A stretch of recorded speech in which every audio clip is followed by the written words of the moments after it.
하나님 감사합니다. 주의 은혜로 저희도 다시 모였습니다. 새해 첫 주일을 주의 은혜 가운데서 예배로 하나님께 영광 돌리고 이 시간에 다시 주의 말씀을 들으러 모였사오니 모인 당신의 귀한 종들 위해 하나님의 은혜가 있게 하여 주시옵소서. 예수님의 이름으로 기도드립니다. 아멘. 어유 기침을 많이 하시는 우리 목사님 괜찮으세요?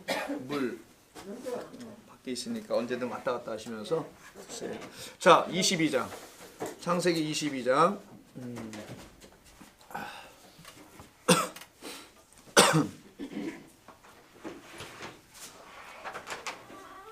1절부터 오늘은 14절까지 좀 하겠습니다.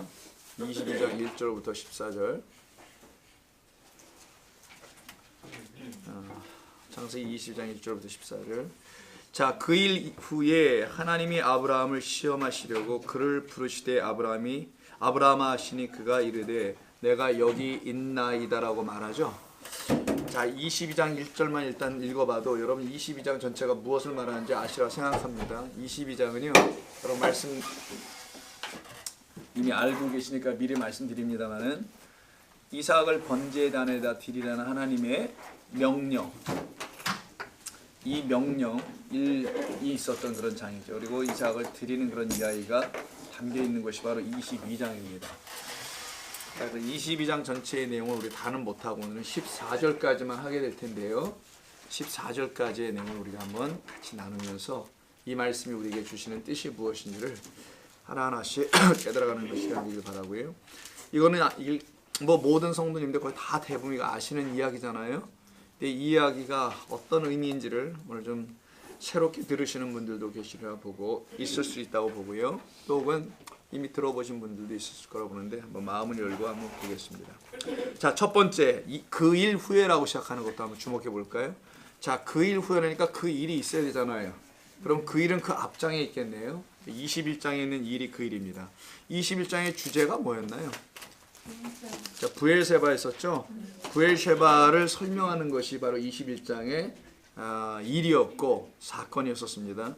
근데 거기에 두 가지 브엘세바가 있었다 그랬죠. 그래서 두 가지 브엘세바가 하나를 그냥 묶여 나가는 건데 첫 번째 브엘세바는 아브라함의 또 다른 부인이라고 할 수 있는 이스마엘을 낳은 하갈이 있었죠. 자, 기억나시라고 봅니다. 하갈의 브엘세바가 있는 거예요.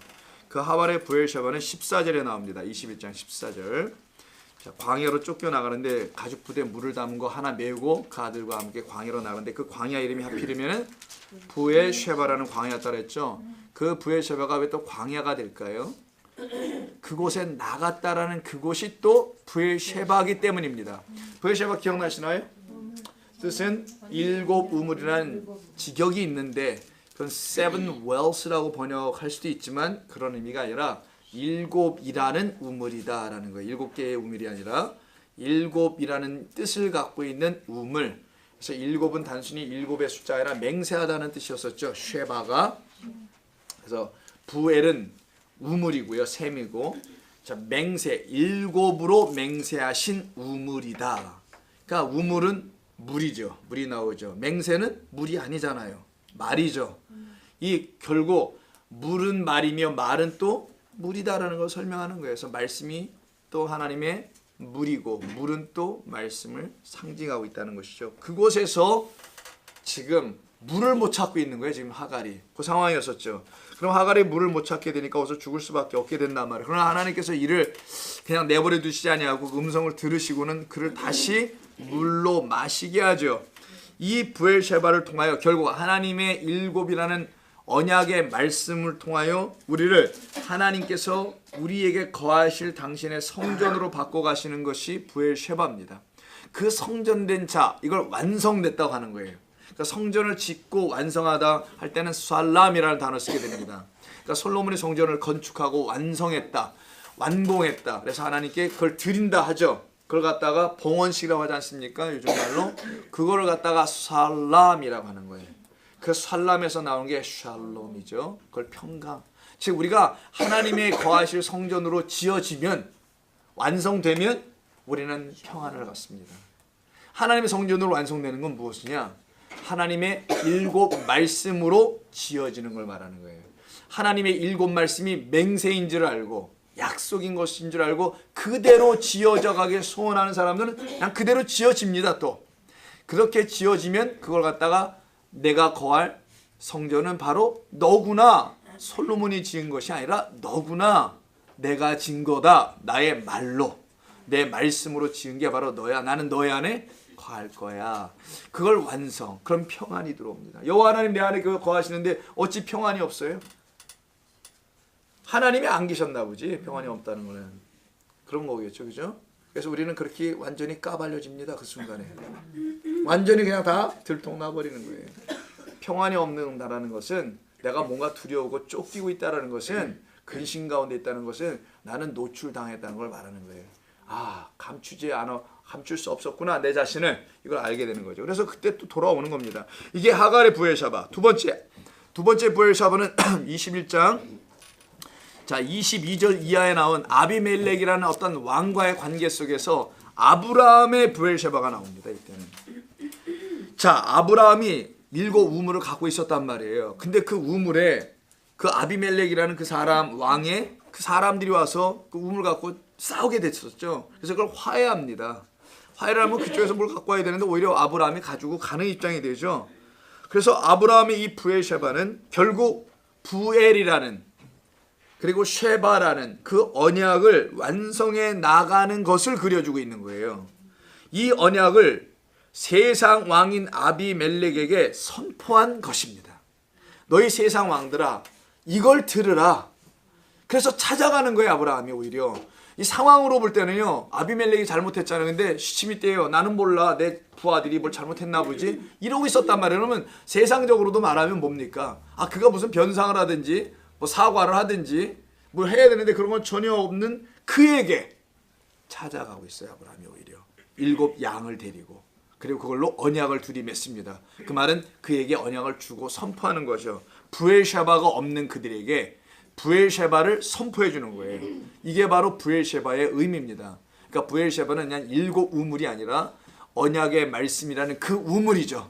그래서 그 우물에서 뭘 기르게 되겠어요? 그러면은 그 물을, 아니 물이 아니라 말씀을 기르는 거죠. 그래서 그 수가성의 야곱의 우물에서 물을 기르는 그 여인에게 나라는 예수의 우물에서 물을 길어야 해라고 가르쳐 주시는 거잖아요. 그럼 너는 영원히 목마르지 않고 내 배에서 생수의 강이 흘러 넘칠 거라고 가르쳐 주시는 그런 상황이었죠. 자, 그리고 오늘 본문이 바로 이 부엘셰바 이 사건 이후에 나타나는 것이어서 22장 1절에서 그 일 후라고 하는 것이죠. 그러면 21장 30절 보세요. 아브라함이 이르되 너는 내 손에서 이 암양 새끼 7을 받아 내가 이 우물판 뭐로 삼으래요? 증거로 삼죠. 이 증거가 오트입니다. 오트는 표식, 표적 할 때 쓰는 거예요. 그 표로 써라는 거예요. 그러면 그 표가 뭐냐면 우물이었다라는 거예요. 7 우물이라는 그 표, 그게 너를 완성하는 표니, 우리를 완성하는 표는 예수 그리스도밖에 없어요. 그래서 그 부엘셰바의 주인은 예수 그리스도라는 걸 알려주는 거예요. 사실은요. 그러니까 성경 전부 다 그 얘기를 하는 겁니다. 예수 그리스도는 그 부엘셰바를 만난 자들, 그 예수 그리스도는 그 부엘셰바를 통해서 완성된 자들, 그 우물에서 샘을 길어 그 목을 축인 자들, 다 같은 말이네요. 그런 이 일 후에 아브라함만 딱 뛰어다가, 이 정도에도 아브라함이 다 된 것 같은데요. 그걸 데려다가 또 뭐 하세요? 22장 1절에 보니까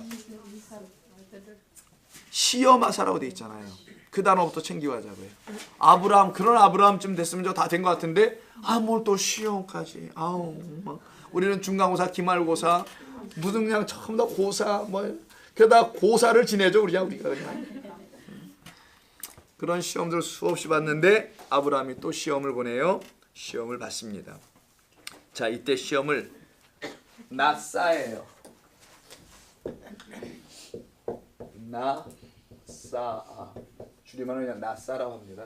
이게 시험하다는 뜻인데요.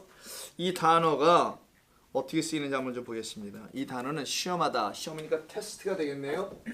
여러분이 그 테스트한 것 중에 여러분 인생에서 가장 기쁘게 통과한 건 운전면허밖에 없잖아요. 나머지는 통과한 게 거의 없죠. 그냥 학교에서 내 보내준 것 뿐이죠. 더 이상 데리고 있을 수 없어가지고 나가 빨리. 근데 정말 통과해서 갖게 된 건 면허증. 테스트는 우리가 했잖아요. 드라이빙 테스트라고 하죠. 그때 테스트입니다. 두 번째는 이 테스트만 있지 않고 prove, 입증하다. 뭐 이런 뜻을 갖고 있는 거, 증거해 주는 거죠.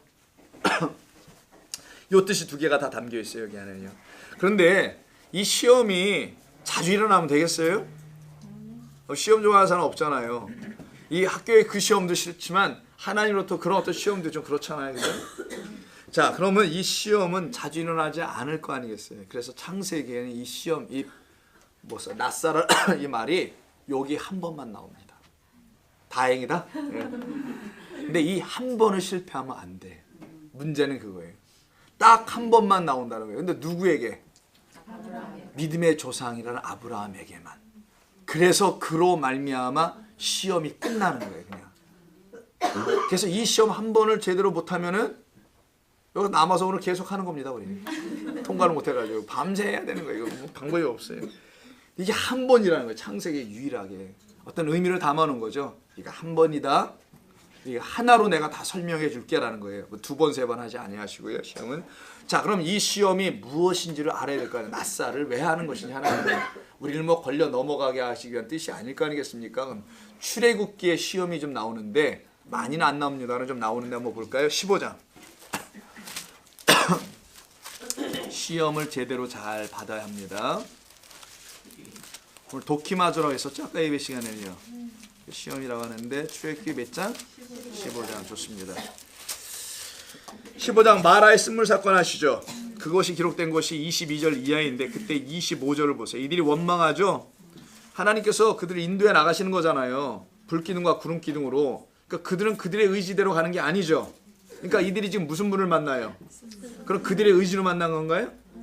그들은 만날 수밖에 없는 거죠, 지금. 하나님이 인도해 가시는 겁니다. 쓴물을 게 아니라 물이 쓰다는 게 아니라 마실 수 없는 물이에요. 이건 독이야, 독. 마시면 죽어요.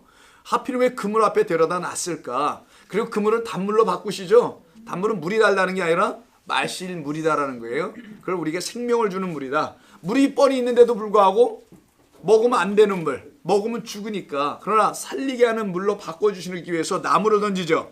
25절입니다.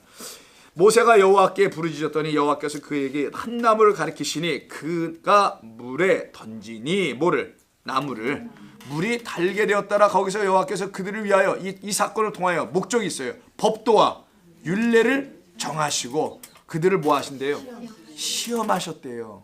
그럼 시험의 내용은 뭘까? 26절. 이르시되 너희가 너의 하나님 여호와의 말씀을 들어 순종하고 이거 하기 위해서. 보이지 않는 하나님 말씀하시니까 다 무시한단 말이야. 막 그냥 보여달라고만 하고 떡 달라고 하고 눈에 들어오는 것만 달라고 하고 있는 그들. 내가 보기에 의를 행하며 내 계명에 귀를 기울이며 내 모든 규례를 지키면 내가 애굽 사람에게 내린 모든 질병 중 하나도 너희에게 내리지 아니하리니. 이게 10가지 재앙이죠. 그 10가지 재앙 너희 받지 않고 10가지 언약 받게 될 것이라는 말입니다. 이 말이 한 가지도 받지 않겠다는 것은 무슨 우리 병 안 걸리고 다 낫고 살아간다는 무병장수 얘기하는 게 아니에요. 이거 지금 이건 10가지 재앙. 그 재앙 피하여 그것이 뭘로 바뀌어요? 언약과 계명으로 바뀌어서 너희들에게 들어가게 하기 위해서 내가 지금 너희에게 이와 같은 시험하는 거야. 시험, 테스트, 가르치겠다는 거예요. 테스트의 목적 가르치는 거잖아요. 낙제 점수밖에 하는 게 목적이 아니라 배운 걸 확인시키는 거잖아요. 치료하는 여호와 뭐라 그래요? 지금 갖다가 라판가 뭐 이렇게 한 다음에 히브리어 써가지고.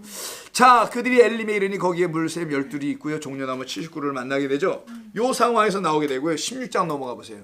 아, 여기서 또 이렇게 시험을 받았는데 이게 또 시험이 그냥 또 금방 또 중간고사 이렇게 통과했는데 기말고사가 또 기다리고 있어요. 그게 16장이에요.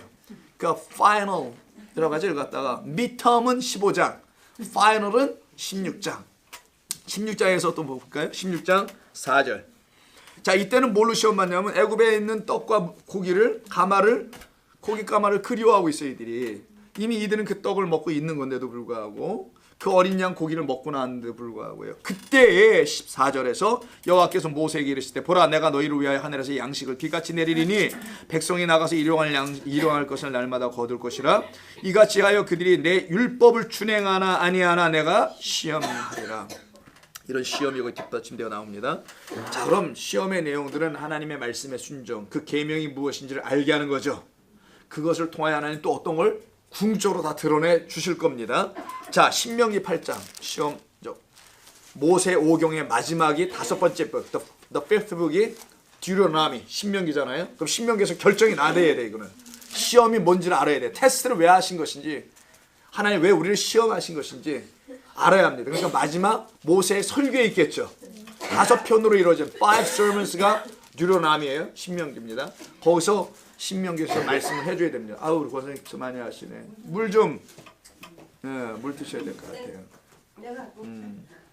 아이고 이렇게 또 기침하시는데도 불구하고 여기 오셔가지고 고맙습니다. 자 8장 16절 신명기 성경을 한번 찾아볼까요? 여러분의 성경에 여러분의 손때를 묻히세요. 신발로 가면서. 그래야 더러워져 빨리. 누가 봐도 많이 읽은 것 같잖아. 저는 이거 까만 걸 만져가지고요. 여기다 또 이까지 돼서 아주 시커매요 성경이. 자 8장 몇 절? 16절 보실까요? 자, 내 조상들도 알지 못하던 만나를 광야에서 내게 먹이셔서 심지어는 2절 3절 안 읽고 2절부터 내 하나님 여호와께서 이 40년 동안에 내게 광야길을 걷게 하신 것을 기억하라. 이는 너를 어떻게 하며 낮추시고 또 시험 같은 말이겠죠. 동의어인데 내 마음이 어떠한지 그 명령을 지키는지 지키지 아니하는지를 알려하려 하심이라. 너를 낮추시며 너를 줄이게 하시며 또 너도 알지 못하며 내 조상들도 알지 못하던 만나를 내게 먹이신 것은 사람이 떡으로만 사는 것이 아니요 여호와 입에서 나오는 모든 말씀으로 사는 줄을 내가 알게 하려 함이다. 이 목적이었네요. 이게 바로 시험이었다는 거예요. 그 떡이 뭔지를 알려주려고. 떡 먹으면 어떻게 될까? 오늘 우리 떡 먹었네. 떡 먹으면 배불러. 네, 떡 먹으면 맛있고 좋아요. 떡에 동치미 곁들여 먹으면 더 맛있어요. 어제 우리 동치미 먹었거든. 근데 16절을 보세요. 마지막 답합니다. 자, verse 16에서 뭐라고 하냐? 내 조상들도 알지 못하던 만나를 광야에서 내게 먹이셨나니 이는 다 너를 낮추시며 너를 시험하사 마침내 내게 복을 주려 하심이었더라. 이렇게 돼 있죠. 시험의 궁극적인 목적이 나왔습니다. 시험 뭐라고요? 복이야 복. 복을 주려 하셨다는 거예요. blessing을. 시험의 궁극적인 목적은 복입니다. 결국 시험의 목적은 참된 복을 1차 누가 주시는지 알아야 하고 2차 그 복을 통해서 우리는 참된 양식을 먹어야 된다는 거예요. 그리고 마라의 쓴물처럼 참된 물을 마셔야 된다는 겁니다. 그러면 아브라함에게 지금 하는 이 시험도 마찬가지 아니겠어요? 아브라함의 그 시험도 이 복을 얻어야 될 거 아니에요. 그래서 복의 뭐라고 해요? 아브라함을 근원. 그렇지. 복의 근원이라 하잖아요. 아브라함을 복의 근원, 그 복 주시려고 하는 겁니다. 근데 이 복이 뭔지 모르고 그냥 다른 삼박자 복이나 이런 거 찾아다니면 좀 그렇죠. 그래서 2일 후에 아브라함은 시험하셨다고 한다면 하나님께서 아브라함으로 하여금 무엇을 깨닫게 하게 하셨던 건가? 2일 후니까 그 일 후니까 부엘샤바의 진짜 의미를 알게 하시려고 했던 거예요. 너는 부엘샤바를 이제 반은 아는데 마지막 반 우리 함께 배우자라는 겁니다. 그 7 우물이 뭔지는 아는 것 같은데 자, 그 7 우물이 무슨 일을 하는 7 우물인지 거기까지 가자. 그래서 그 일 이후 after this war 그 이벤트 이후니까 부엘셰바라는 그 일 후잖아요. 너는 그거 반은 알았어. 그러나 이걸 연결했네 부엘셰바로다가 나머지 반도 알자. 그래서 부엘셰바에서부터 어디까지 가냐? 2절에 뭐라고 돼 있어요? 2절 한번 읽어볼까? 22장 2절. 자 모리아로 가네요. 그래서 부엘셰바에서 모리아까지 가는 이야기죠. 이것 이후에 after this 그러나 one more thing to go 하나 해야 될 게 더 있다. 그냥 모리아로 가자 우리. 그럼 모리아와 부엘사바는 서로 닮았다는 걸 말하겠죠. 부엘사바를 통해서 반을 알았으니까 그러면 그 반 알았던 7 우물에는 7 우물 7으로 말씀하는 그 우물인데 그것이 무엇을 할 것인지 한번 우리 보자. 그럼 그 행함을 보자. 그 행함이 무엇인지 한번 우리 보자. 완성이 무엇인지를 보자. 이런 뜻이에요. 자 그러면 시험의 내용은 내 아들을 뭐 하라는 겁니까? 시험에는 문제가 있잖아요. 출제위원의 뜻을 알아야 돼요. 공부 잘하는 학생들은요 선생님의 의향과 취향을 확실히 파악하고 봅니다.